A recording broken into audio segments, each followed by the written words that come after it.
Captain Vijayakanth எல்லாருக்குமே தெரியும், ஒரு நல்ல மனுஷன். ஸோ அவரால் ஆரம்பிக்கப்பட்டது தான் தேமுதிக அப்படிங்கிற ஒரு கட்சி.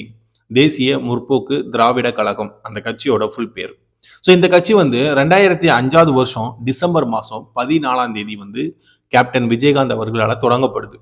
ஸோ கட்சி ஆரம்பித்த அடுத்த வருஷமே, அதாவது 2005ல் கட்சி ஆரம்பிக்கிறாங்க. 2006வது வருஷமே அசம்பிளி எலெக்ஷன், அதாவது சிஎம் யாரு தமிழ்நாட்டுக்கு அப்படிங்கிற எலெக்ஷன் வந்து சிஎம் எலெக்ஷன் கண்டக்ட் பண்றாங்க.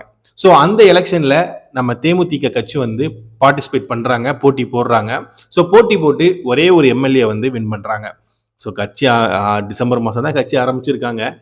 ஸோ 2005 டிசம்பர்ல கட்சி ஆரம்பிச்சு 2006 நடக்கிற சிஎம் எலெக்ஷன்ல டைரக்டா போட்டி போடுறாங்க. போட்டி போட்ட ஒரே இதுலயே ஒரு எம்எல்ஏ சீட் கிடைச்சிருது அவங்களுக்கு.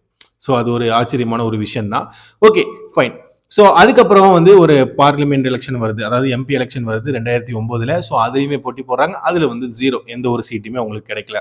அதுக்கப்புறமா 2011ல் மறுபடியும் அசம்பிளி எலெக்ஷன் வருது, அதாவது சிஎம் எலெக்ஷன் வருது. ஸோ அதில் அண்ணா திராவிட முன்னேற்ற கழகத்தோட கூட்டணி வச்சு 29 எம்எல்ஏக்களை தேமுதிக கட்சி வந்து வெற்றி பெறுறாங்க.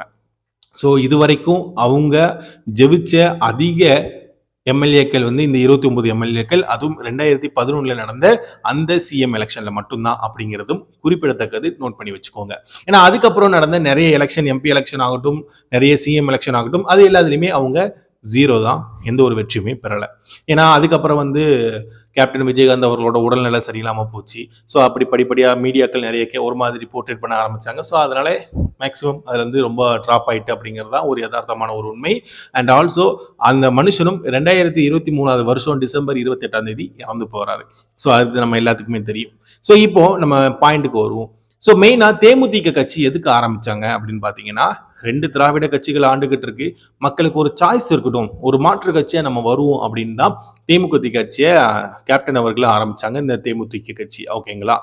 சரி, ஒன்று இந்த அண்ணா திராவிட முன்னேற்ற கழகத்துக்கு போடணும், இல்லை திராவிட முன்னேற்ற கழகத்துக்கு, இந்த 2 கட்சிக்கு தான் ஓட்டு போடுற மாதிரி இருக்கும். இவர் இல்லைன்னா இவருக்கு பதில் இவர் அப்படின்னு தான் போடுற மாதிரி இருக்கும். கரெக்டுங்களா? ஸோ அதுக்கு பதிலாக மாற்றா நம்ம தேமுதிக கட்சி ஆரம்பிச்சு மக்களுக்காக நம்ம போராடலாம் அப்படின்னு சொல்லிட்டு வந்தாங்க.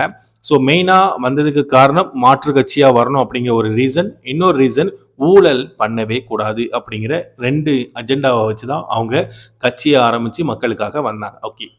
ஸோ இந்த கட்சி ஆரம்பித்தா பிரச்சாரம் பண்ணணும். கரெக்டுங்களா? ஸோ இப்போ வடிவேல் சார் பிரச்சாரம் பண்ணுறாங்க. ஸோ அதே மாதிரி விஜயகாந்த் அவர்கள் பிரச்சாரத்தில் போது திமுக கட்சியிலேருந்து நம்ம வடிவேல் சார் பேசியிருப்பாப்புல ஒரு டைலாக், நீங்கள் கேட்டிருப்பீங்கன்னு நினைக்கிறேன். தண்ணியில் கப்பல் ஓட்டுறவனுக்கு பேர் தான் கேப்டன், தண்ணியிலே மிதக்கிறவனுக்கு கேப்டன்லாம் கிடையாது அப்படின்னு ரொம்ப கேவலமான பேசியிருந்தாங்க விஜயகாந்த் அவர்களை பற்றி.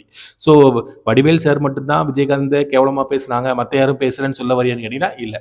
நாம் தமிழர் கட்சியில் நிறைய பேர் கேப்டன் விஜயகாந்த் அவர்களை பற்றி ரொம்ப கேவலமாக பேசியிருக்காங்க. ஸோ ஓகே, எலெக்ஷன், ஸோ பிரச்சாரம் பண்ணுறாங்க, ஒரு கட்சி மற்ற கட்சியை பற்றி ரொம்ப கேவலமாக பேசுறது சகஜமான ஒரு விஷயமா தான் இருக்குது இந்த காலகட்டத்தில்.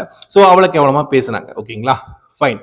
ஸோ இப்போ நடக்கிற கரண்ட் சினாரியோக்கு நீங்கள் வாங்கலாம். 2026 இப்போ எப்படி பார்த்தாலும் ஒரு 30 நாள் இருக்கு எலெக்ஷனுக்கு. ஸோ இந்த 2026ல் யாரை எதிர்த்து கட்சி ஆரம்பிக்கப்பட்டதோ இப்போ அவங்க கூட கூட்டணிக்கு போயிட்டாங்க. புரியுதுன்னு நினைக்கிறேங்க.